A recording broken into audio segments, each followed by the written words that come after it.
제4 신의 품 1장 법을 듣고 기뻐하다.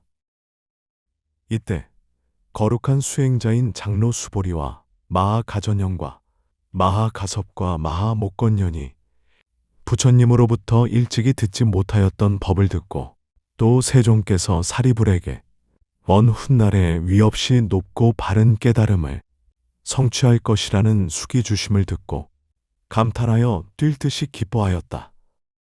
2장 뜻을 펴서 믿게 하다. 곧바로 자리에서 일어나 의복을 단정히 하고 오른쪽 어깨를 걷어 올리고 오른쪽 무릎을 꿇고 앉아 일심으로 합장하고 허리를 굽혀 공경하며 부처님의 거룩한 얼굴을 우러러 보면서 말씀드렸다. 저희들은 대중 가운데 상수로서 나이가 들어 육신이 노쇠하니 저희 스스로 생각하기를 나는 이미 세속적인 괴로움에서 벗어나 열반의 경지를 얻었기 때문에 더 할 일이 없다 하여 다시 위없이 높고 바른 깨달음을 구하지 아니하였나이다.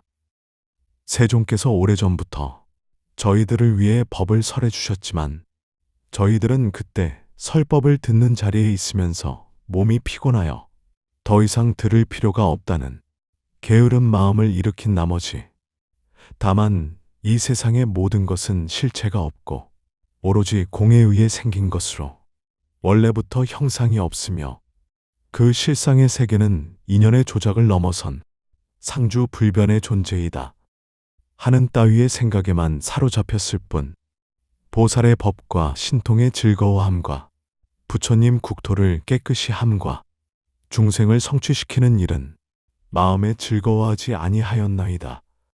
왜냐하면 세종께서는 저희들로 하여금 고통스러운 삼계에서 벗어나 편안한 경지인 열반을 얻도록 하셨으며 또 저희들이 나이 이미 늙어 부처님께서 보살을 교화하시려고 위없이 높고 바른 깨달음을 성취하도록 설하시는 것을 보았지만 저희들은 그러한 경지에 도달하고 싶다는 동경과 서원하는 마음을 일으키지 아니하였나이다. 저희들이 지금 부처님 앞에서 성문들에게 위없이 높고 바른 깨달음을 얻을 것이라는 수기 주심을 직접 듣고 마음이 크게 기뻐 지금까지 전혀 경험치 못한 즐거움을 얻었나이다. 지금 뜻밖의 아주 드문 법을 들으니 매우 기쁘고 즐거우며 크고 좋은 이익을 얻으니 구하지 아니한 한량없는 진귀한 보배를 저절로 얻은 것과 같나이다. 3장 비유하여 경사를 설하다. 세존이시여 저희들이 지금 비유를 들어 이 뜻을 밝히겠나이다. 어떤 사람이 나이 어렸을 적에 아버지를 버리고 집을 나가 다른 지방에 가서 오래 살다 보니 10년, 20년, 50년이 지나간 나이다. 나이가 들어서도 매우 가난하여 이곳저곳으로 떠돌아다니며 옷과 밥을 구하다가 우연히 본국으로 가게 되었나이다. 그의 아버지는 아들을 잃고 찾아다니다가 만나지 못하고 하는 수 없이 어느 도시에 머물러 살게 되었나이다.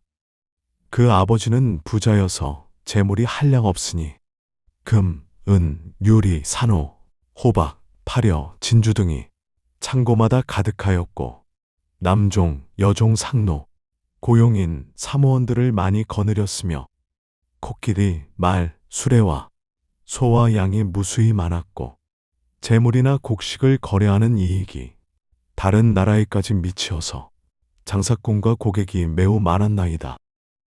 그때 아주 가난하고 헐벗은 아들은 여러 지방과 여러 마을을 떠돌아다니다가 마침내 아버지가 살고 있는 도시에 들어오게 되었나이다. 아버지는 아들과 이별한 지 50여 년이 지난 것을 항상 기억하고 있었지만 한 번도 다른 사람에게 이런 일을 말하지 아니하고 오직 혼자 마음속으로 한탄하고 걱정하였나이다.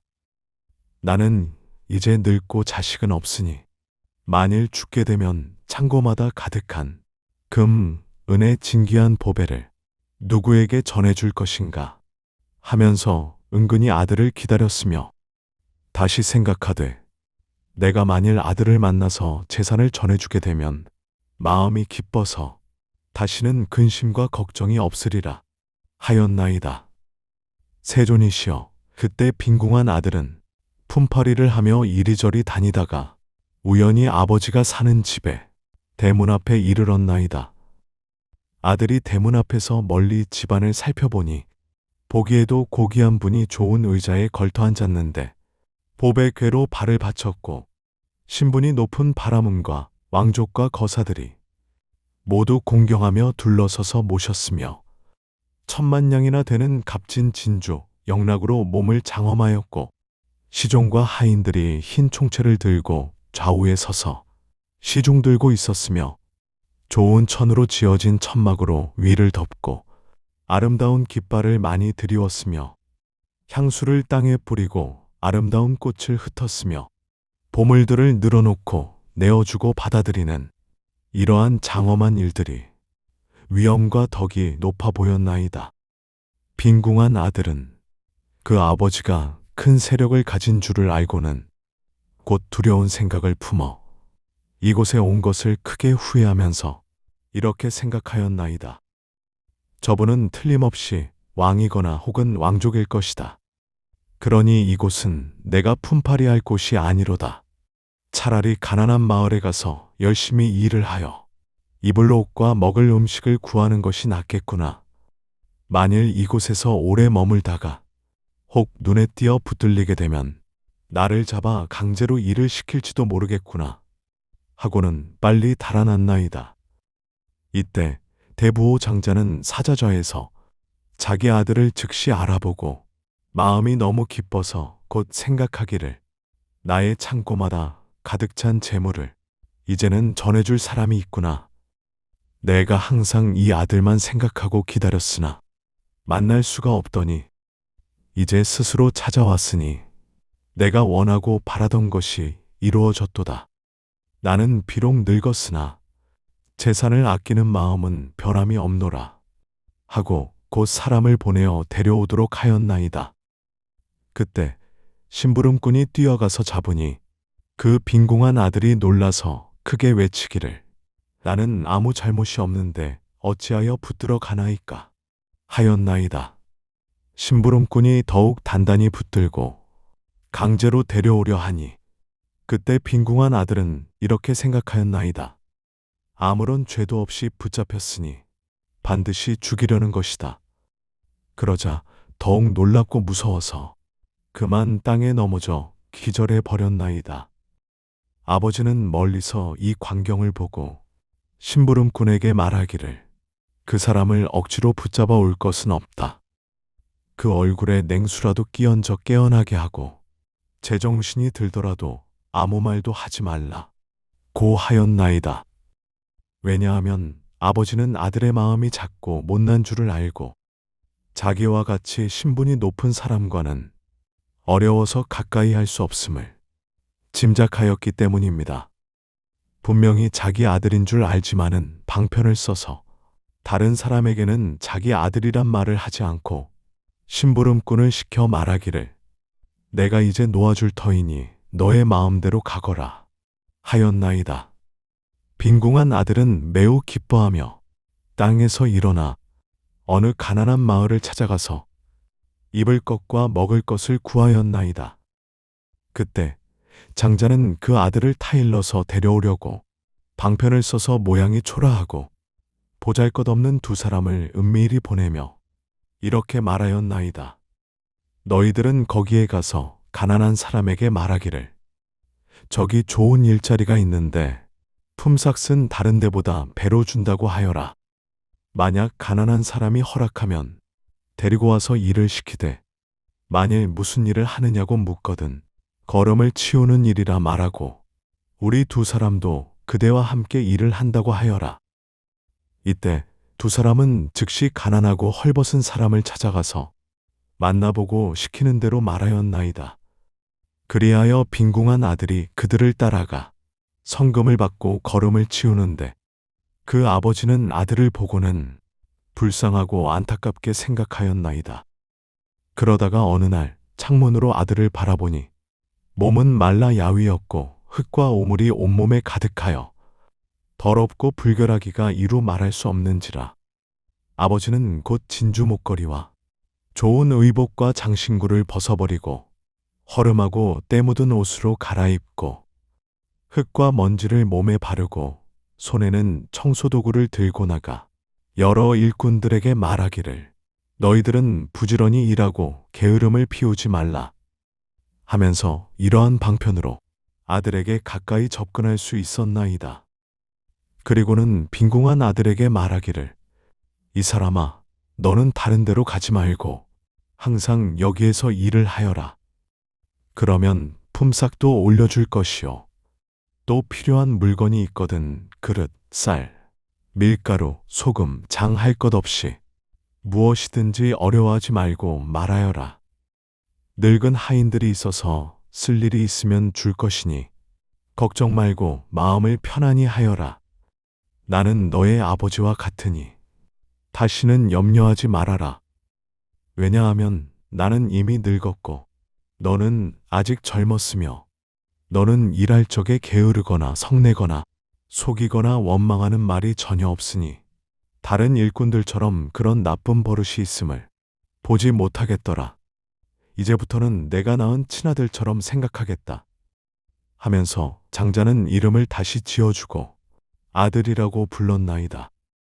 그때 가난하고 헐벗은 아들은 이런 귀여움과 대우를 받는 것이 기뻤으나 전과 같이 머슴살이하는 천한 사람이라 스스로 생각하며 20년 동안을 항상 거름만 치우고 있었나이다.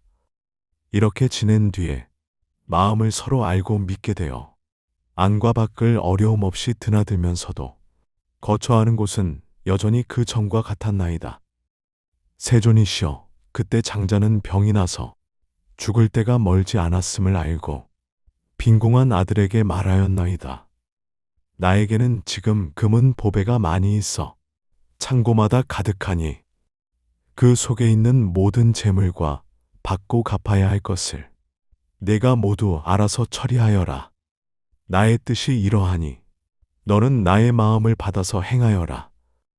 왜냐하면 지금은 나와 내가 서로 남남이 아니므로 부디 이 보물들을 굳게 지켜 허비하지 말고 잃지 않도록 하라. 이때 빈궁한 아들은 즉시 명령을 받고 금은 보배의 여러 가지 재산과 창고를 맡았으나 한 가지도 욕심을 내지 않고 거처하는 곳도 예전 그대로이며 천하고 못났다는 마음 또한 아직 버리지 않고 있었나이다. 다시 얼마를 지난 뒤에 아버지는 아들의 마음이 점점 열리고 커져서 큰 뜻을 가지게 되어 지난날의 비천하고 못났던 마음을 스스로 뉘우치고 있음을 알게 되었나이다. 그 아버지가 죽을 때에 이르러 아들을 시켜 친척과 국왕과 대신과 무사들과 거사들을 모이게 하고 그들이 다 모인 뒤에 이렇게 선언하였나이다. 여러분은 마땅히 아시라. 이 아이는 나의 아들이요 내가 낳았으나 어느 성 안에서 나를 버리고 도망하여 50여 년 동안 외롭게 떠돌아다니며 온갖 고생을 다 하였소. 이 아이의 본래 이름은 아무개이고 내 본래 이름은 아무개요. 예전부터 본래 있던 성에서 무척 걱정하며 찾으려고 애를 썼는데 우연히 이곳에서 만나게 되었소. 이 아이는 참으로 나의 아들이요. 나는 그의 아버지니 지금부터 내가 가지고 있는 모든 재산은 다 이 아들의 소유가 되며 먼저부터 주고받던 것도 모두 이 아들이 알아서 처리할 것이요.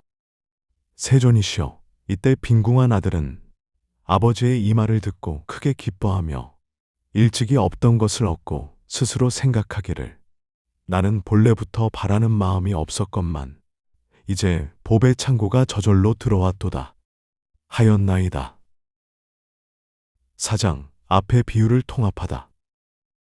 세존이시여, 큰 부자인 장자는 곧 열애이시고 저희들은 모두 부처님의 아들과 같사오니 열애께서 항상 말씀하시기를 저희들을 아들이라고 하시었나이다. 세존이시여, 저희들이 세 가지의 괴로움 때문에 나고 죽는 가운데서 모든 고통을 받으면서도 미혹하고 아는 것이 없어 소승법을 좋아하였나이다. 오늘날 세종께서 저희들로 하여금 모든 법의 희롱거리인 걸음으로 생각하여 버리라고 말씀하시었으나 저희들은 그 속에서 부지런히 정진하여 열반에 이르는 하루 품삯을 얻고서는 마음이 크게 기쁘고 즐거워 스스로 만족하게 여기며 곧 생각하기를 부처님 법 가운데서 부지런히 정진한 인연으로 얻은 것이 매우 많다 고 하였나이다.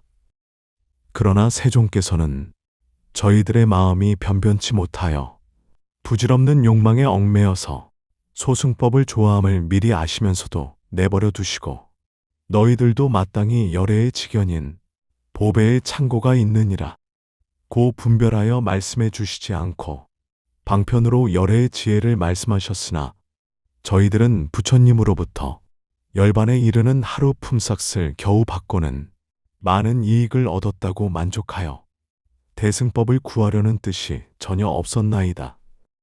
저희들은 또 열애의 지혜로 인하여 모든 보살들에게 열어 보이며 설법하면서도 스스로는 부처님의 지혜를 얻고자 하는 서원을 세운 적이 없었나이다. 왜냐하면 부처님께서는 저희들이 보잘것없는 소승법을 좋아함을 아시고 방편으로 저희들의 근기에 따라 말씀하셨건만 저희들은 참된 부처님의 아들인 줄을 미처 몰랐기 때문입니다. 이제서야 저희들은 세종께서 부처님의 지혜에 아낌이 없으신 줄을 알았나이다. 왜냐하면 저희들은 예전부터 참된 부처님의 아들이었지만은 그것을 알지 못하고 소승의 가르침에 의해 해탈을 얻는 것만을 원했기 때문에 세종께서는 그것에 알맞는 가르침을 설하셨을 뿐이옵니다. 만일 저희들에게 더 높고 큰 깨달음인 대승법을 얻고자 하는 마음이 있었더라면 부처님께서는 저희들을 위하여 대승법을 설해 주셨을 것이옵니다. 지금 이 법화경에서 오직 일승만을 말씀하시고 예전에 보살들 앞에서는 성문들이 소승의 가르침을 좋아한다고 나무라셨으나 부처님께서는 참다운 대승법으로 교화하셨나이다. 그러므로 저희들이 본래부터 구하는 마음이 없었는데 지금 법왕의 큰 보배가 저절로 이르렀으니 부처님의 아들로서 얻을 것을 모두 얻었나이다. 이때 마하가섭이 이 뜻을 거듭 펴려고 개송으로 말하였다.